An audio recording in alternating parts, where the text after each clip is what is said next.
வணக்கம் யுவர்ஸ். பண்டிகைகளின் சிறப்புகள் வரிசையில் தை திருநாளாம் பொங்கல் திருநாளை பற்றிய சிறப்புகளை காண்போமா? பொங்கல் திருநாள் சிறப்புகள் குறித்து ஸ்ரீ ராமகிருஷ்ண விஜயம் பத்திரிகையில் தேசிய திருவிழா பொங்கல் என்ற தலைப்பில் எழுத்தாளர் திரு பத்மன் எழுதியிருக்கும் கட்டுரையை இப்பொழுது நான் வாசிக்கிறேன். நீங்களும் கேளுங்களேன். பொங்கல் திருநாளின் சிறப்புகளை தெரிந்து கொள்ளுங்களேன். தேசிய திருவிழா பொங்கல். தலைப்பை பார்த்ததும் சிலருக்கு மலைப்பு ஏற்படலாம். தமிழர் திருநாள் பொங்கல் என்றுதானே கேள்விப்பட்டிருக்கிறோம். அவ்வாறு இருக்க தேசிய திருநாள் பொங்கல் என்று கூறப்பட்டுள்ளதே என்று. நமது பாரத திருநாடு பன்னெடுங்காலம் முன்பாகவே பண்பாட்டால் ஒன்றுபட்ட தேசம். பண்பாட்டை பாரம்பரியமாய் வழிவழியாக அடுத்த தலைமுறையினருக்கு கொண்டு செல்வதற்கான வாகனமே கொண்டாட்டங்கள் நிறைந்த பண்டிகைகள். அந்த வகையில் தமிழர் திருநாள் என்று சிறப்பித்து கூறப்படும் பொங்கல் தேசிய அளவில் கொண்டாடப்படும் மிக முக்கியமான பண்டிகை. சில மாநிலங்களில் வெவ்வேறு பெயர்கள் இருந்தாலும் கூட இதன் பொது பெயர் மகர சங்கராந்தி. பெயர் காரணம் மகர மாதத்தில் கொண்டாடப்படுகின்ற சங்கராந்தி திருநாள் என்பதால் இதற்கு மகர சங்கராந்தி என்று பெயர். நமது பண்டிகைகள் திருவிழாக்கள் எல்லாமே வானவியலோடு இணைந்த ஆன்மீக அடிப்படையில் தான் நாடு முழுவதும் கொண்டாடப்படுகின்றன. மகரம் என்றால் சுறா மீன் என்று பொருள். மகரம் என்பது 12 ராசிகளில் ஒன்று. நமது மாதங்கள் அனைத்துமே ராசி எனப்படும் இந்த நட்சத்திர கூட்டங்களின் அடிப்படையில் தான் கணக்கிடப்படுகின்றன.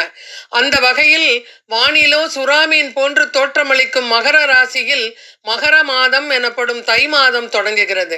சங்கராந்தி என்ற சொல்லுக்கு மாற்றத்தின் தொடக்கம் என்று பொருள்.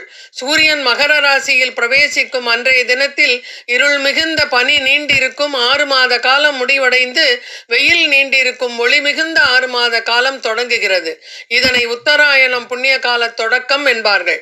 உத்தர அயனம் என்றால் வடதிசை பயணம் என்று பொருள்.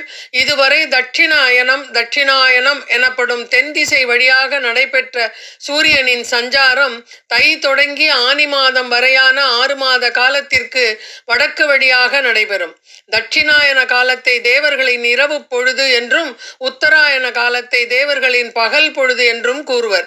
சூரியனின் ஒளிமிகுந்த வடதிசை பயணம் தொடங்கும் நாளை வரவேற்கும் விதமாகவே மகர சங்கராந்தி பண்டிகை கொண்டாடப்படுகிறது. இந்த நாள் மகிழ்ச்சி, வளம், மங்களம் ஆகியவை பொங்குவதன் அடையாளம் என்பதால் இதற்கு தூய தமிழிலே பொங்கல் திருநாள் என்று பெயர் வந்தது. பொங்குகின்ற பாலை கொண்டு அன்றைய தினம் சமைக்கப்பட்டு படையலிடப்படுகின்ற உணவுக்கும் பொங்கல் என்ற பெயர் ஏற்பட்டது. இதே இனிப்பு பொங்கல் வட மாநிலங்களில் கிச்சடி, சக்ராத் என்ற பெயர்களில் படைக்கப்பட்டு பிரசாதமாக விநியோகிக்கப்படுகிறது. பண்டிகையின் நோக்கம். பொங்கல் எனப்படும் மகர சங்கராந்தி பண்டிகை அடிப்படையில் நன்றியுணர்வை வெளிப்படுத்தும் உன்னத திருநாளாகும். உணவின் மூலமே உலகில் உயிர்கள் வாழ்கின்றன. இயற்கையின் துணை கொண்டு உணவுப் பொருளை மனிதன் உருவாக்கும் தொழிலே விவசாயம். மனிதன் தனது கடின உழைப்பான உழவின் மூலம் உணவை உற்பத்தி செய்த போதிலும் அதற்கு உறுதுணை புரிந்த இறைவன், இயற்கை, சக தொழிலாளர்கள், இன்ன பிற உயிரினங்கள், கருவிகள் ஆகியவற்றுக்கு நன்றி கடன் தெரிவிக்கும் வகையில் கொண்டாடப்படுவதே இந்த பண்டிகை. மகர சங்கராந்தி கொண்டாடப்படுவதின் உட்கருத்தை கீதையில் ஸ்ரீ கிருஷ்ணர் எடுத்துரைத்தார். அன்னாத் பவந்தி பூதானி பர்ஜன்யா தன்ன சம்பவக யஜ்ஞாத் பவதி பர்ஜன்யோ யஜ்ஞ கர்ம சமுத்பவக. இதன் பொருள் அனைத்து உயிரினங்களும் உணவினால் ஜீவிக்கின்றன. உணவானது மழையினால் உருவாகிறது. வேள்விகளை செய்வதால் மழை பெய்கிறது. உரிய கடமைகளை செய்வதால் வேள்விகள் நிறைவேற்றப்படுகின்றன. யஜ்ஞம் எனப்படும் வேள்வியானது யாகத்தீயை மூட்டி செய்யப்படுகின்ற சடங்குகள் மாத்திரம் அல்ல, மனிதர்கள் அவர்களுக்குரிய கடமைகளை சிறப்பாக நிறைவேற்றுவதும் ஆகும் என்பதைத்தான் யஜ்ஞ கர்ம சமுத்பவ என்று ஸ்ரீ கிருஷ்ணர் கூறியுள்ளார். இந்த கடமைகளில் தலையாயது நன்றிக்கடன் பாராட்டுவதையே மகர சங்கராந்தியாக கொண்டாடுகிறோம். 4 நாள் கொண்டாட்டம். பெரும்பாலும் பாரதம் முழுவதிலும் 4 நாள் பண்டிகையாக கொண்டாடப்படும் மகர சங்கராந்தியின் முதல் நாள் பண்டிகையின் பெயர் போகி. போகம் என்பதற்கு அனுபவித்தல், விளைச்சல் என 2 பொருள்கள் உண்டு. விளைச்சலுக்கு உதவும் மழைக்கு கடவுள் இந்திரன். அதனால்தான் வயல் சார்ந்த இடமுமான மருதத் திணைக்கும் அவரே தெய்வம். இந்திரனுக்கு போகி என்ற மற்றொரு பெயரும் உண்டு. போகத்துக்கு உதவிய போகிக்கு நன்றி கடன் தெரிவிக்கும் பண்டிகையே மார்கழி மாத கடைசி தினத்தில் கொண்டாடப்படும் போகி. மேலும் தமிழிலே மற்றொரு சிறப்பு பொருளும் இதற்கு உண்டு. வாட்டும் குளிர்காலத்தை போக்கும் தினம் என்பதாலும் போகி இந்த நாளில் நம்மை வாட்டும் பழைய கசப்பான அனுபவங்களையும் தவறான எண்ணங்களையும் தூக்கி போட்டு பொசுக்குவோம் என்பதன் அடையாளமாகத்தான் போகி இரவன்று குப்பை கூளங்களை குவித்து எரிக்கின்றோம். தை முதல் நாளன்று கொண்டாடப்படும் 2வது நாள் பண்டிகை சூரியனுக்கு நன்றி தெரிவிக்கும் சூரிய பொங்கலாகும். உலகின் இயக்கமே சூரியனோடு தொடர்புடையது என்பதால் நமது முன்னோர்கள் சூரியனை பிரத்யட்ச, அதாவது நேரடியாய் கண்ணுக்கு தெரியும் தெய்வமாக வணங்கினர். மிக தொன்மையான ரிக்வேதத்திலேயே சூரிய வழிபாடும் அவருக்குரிய காயத்ரி மந்திரமும் உரைக்கப்பட்டுள்ளன. அறிவியல் ரீதியிலும் நாம் வாழும் பூமி சூரிய குடும்பத்தைச் சேர்ந்தது. மேலும் தாவரங்களுக்கு தேவையான ஊட்டச்சத்தை கொடுப்பதும் மழைக்கு தேவையான நீரை பூமியில் இருந்து உறிஞ்சி மேகத்துக்கு ஊட்டுவதும் சூரிய ஒளி அல்லவா? ஆகையால் சூரியனுக்கு நன்றி தெரிவிக்கும் வகையிலும் ஒளியை வரவேற்கும் வகையிலும் சூரிய பொங்கல் கொண்டாடப்படுகிறது. இல்லங்களும் ஒளி வீசி பளிச்சென துவங்க வேண்டும் என்பதற்காகத்தான் பொங்கலின் போது வீடுகளுக்கு வெள்ளை அடிக்கப்படுகின்றது. அத்துடன் வீட்டு வாசல்களில் வண்ண கோலங்களும் வரையப்படுகின்றன. 3ஆம் நாள் பண்டிகை உழவுக்கு உறுதுணை புரியும் மாடுகளுக்கு நன்றி தெரிவிக்கும் மாட்டுப் பொங்கலாகும். மாடுகளின் கொம்புகளுக்கு வர்ணம் தீட்டுதல், மாடுகளுக்கு பாரம்பரிய சமய சின்னங்களை அணிவித்தல் உள்ளிட்ட பல்வேறு அலங்காரங்களை செய்தும் விருப்பமான தீனிகளை வழங்கியும் உழவர்கள் வழிபடுவார்கள்.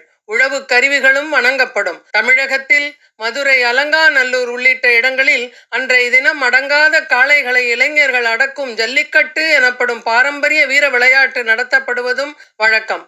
4ஆம் நாள் பண்டிகை காணும் பொங்கலாகும். வயல்களில் பல்வேறு களப்பணிகளிலும் அறுவடையிலும் உதவிய விவசாய தொழிலாளர்களுக்கு இந்நாளில் நன்றி தெரிவிக்கப்படுகிறது.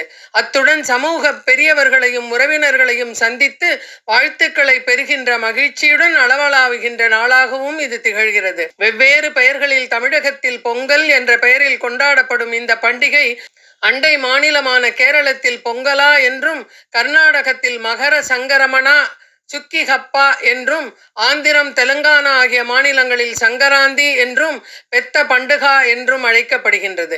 கோவாவில் சங்கராந்த் என்றும், குஜராத்தில் வாசி உத்தராயன் என்றும், உத்தரகாண்டில் உத்தராயணா குகுதி என்றும், மகாராஷ்டிரத்தில் மகி சங்கராந்தி ஹல்தி குங்கும் என்றும், உத்தரப்பிரதேசம் மற்றும் மேற்கு பீகாரில் கிச்சடி பர்வ் என்றும், பீகாரின் பல பகுதிகள், சத்தீஸ்கர், மத்திய பிரதேசம், ராஜஸ்தான் உள்ளிட்ட இடங்களில் தஹி சுரா மற்றும் தில் சங்கராந்தி என்றும் இதற்கு பெயர்.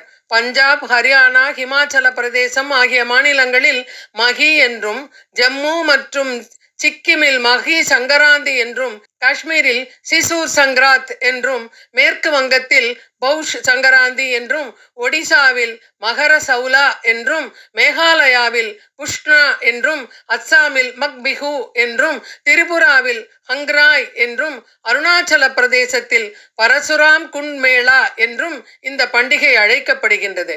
இதேபோல் இந்து பண்பாடு நிலவிய அண்டை நாடுகளான பாகிஸ்தானில் திர்மூரி என்றும், வங்கதேசத்தில் பௌஷ் சங்கராந்தி என்றும், நேபாளத்தில் மகே சங்கராத் என்றும், தாய்லாந்தில் சோங்ராம் என்றும், கம்போடியாவில் மோகன் சோங்ராம் என்றும் மகர சங்கராந்தி கொண்டாடப்படுகிறது. மேலும் ஹிந்து தமிழர்கள் வாழும் இலங்கை, மலேசியா, சிங்கப்பூர் உள்ளிட்ட வெளிநாடுகளிலும் பொங்கல் கொண்டாடப்படுகிறது. புராணங்களில் ராமபிரானின் முன்னோரும் சூரியகுல இட்சுவாக வம்சத்தை சேர்ந்தவருமான பகீரதன் கடும் தவம் புரிந்து ஆகாயத்திலிருந்து சிவபெருமானின் சடைமுடி வழியாக பூமிக்கு கங்கை நதியை கொண்டு வந்த தினமாக மகர சங்கராந்தி போற்றப்படுகிறது. மகாபாரதத்தின் முக்கிய நாயகர்களில் ஒருவரான பீஷ்ம பிதாமகர் அம்பு படுக்கையில் இருந்தபோது தனது உயிரை விடுவதற்கு முடிவெடுத்த நாள் மகர சங்கராந்தி தினமாகும். மகாபாரதத்தில் மகர சங்கராந்தி பண்டிகை மகமேளா என்ற பெயரிலும் குறிப்பிடப்பட்டுள்ளது.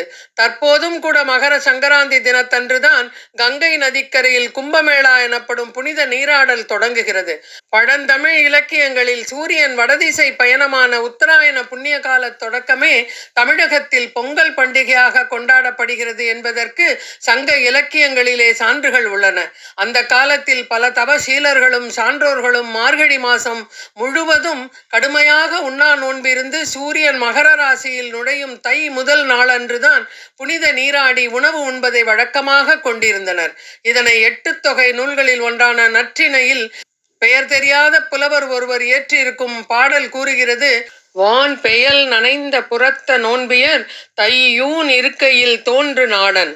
திடீரென பெய்த மழையால் புறத்தே நனைந்து விட்ட நோன்பிருந்த தவசீலர்கள் தங்களது நோன்பை நிறைவு செய்யும் வகையில் தை முதல் நாளில் புனித நீராடிவிட்டு படையல் உணவை உண்டபோது அவ்விடத்துக்கு வந்த மலைநாட்டு தலைவன் என்று இந்த வரிகளுக்கு பொருள். இதே நற்றிணையில் மார்கழி மாதம் முழுவதிலும் நோன்பு இருக்கும் பெண்கள் தை பிறக்கும் நாளில் அதிகாலையில் குளத்தில் புனித நீராடுவது பற்றியும் தெரிவிக்கப்பட்டுள்ளது. புலவர் பூதன் தேவனார் பாடிய 80வது பாடலின் வரிகள்: இழை அணி ஆயமொடு தகு நான் தடை தை திங்கள் தன் கயம் படியும் பெருந்தோட் குறுமகள். பொருள்: நோன்புச் சரடு அணிந்த தம்மை ஒத்த பாவையர் கூட்டத்தோடு சேர்ந்து தகுதியுடைய நாணத்தால் வளைக்கப்பட்டு நோன்பை நிறைவு செய்யும் விதமாக தைத்திங்கள் தொடங்கும் நாளில் குளிர்ந்த குளத்திலே நீராடுகின்ற பெரிய தோள்களை உடைய இந்த இளவயது பெண். இதேபோல் கலித்தொகை பாடல் 59, ஐங்குறு 100 பாடல் 84, பரிபாடல் பாடல் 11 ஆகிய சங்க இலக்கியங்களிலும் தை நீராடுதல் பற்றிய குறிப்புகள் உள்ளன. திருவள்ளூர் வீரராகவ பெருமாள் கோவிலில் 11ஆம் நூற்றாண்டைச் சேர்ந்த முதலாம் குலோத்துங்க சோழ மன்னனின் கல்வெட்டு ஒன்றில் இக்கோவிலில் பொங்கல் திருநாளை சிறப்பாக கொண்டாடுவதற்காக நன்கொடையாக நிலம் வழங்கப்பட்டதை பற்றி தெரிவிக்கப்பட்டுள்ளது. சர்வம் கல்விதம் பிரம்மம் என்கிறது சாந்தோக்கிய உபனிஷதம். உலகில் உள்ள அனைத்துமே இறைவடிவே என்பது இதன் பொருள். அனைத்திலும் இறைவனை காணும் நமது ஆன்மீக பார்வையின் உச்சத்தால் எழுந்த பண்பாட்டின் வெளிப்பாடே இயற்கை. மாடுகள், மனிதர்கள், கருவிகள் ஆகிய அனைத்தையும் கடவுளாய் மதித்து நன்றி தெரிவிக்கும் மகர சங்கராந்தி பண்டிகை இதனை உளப்பூர்வமான, அறிவுபூர்வமான, ஆன்மீகபூர்வமான உணர்ச்சி பொங்கலுடன் பொங்கலோ பொங்கல் என்று முழங்கி காலந்தோறும் கொண்டாடுவோம். இனிய பொங்கல் திருநாள் நல்வாழ்த்துக்கள். அடுத்த பண்டிகையின் சிறப்புகளோடு சந்திக்கிறேன். நன்றி, வணக்கம்.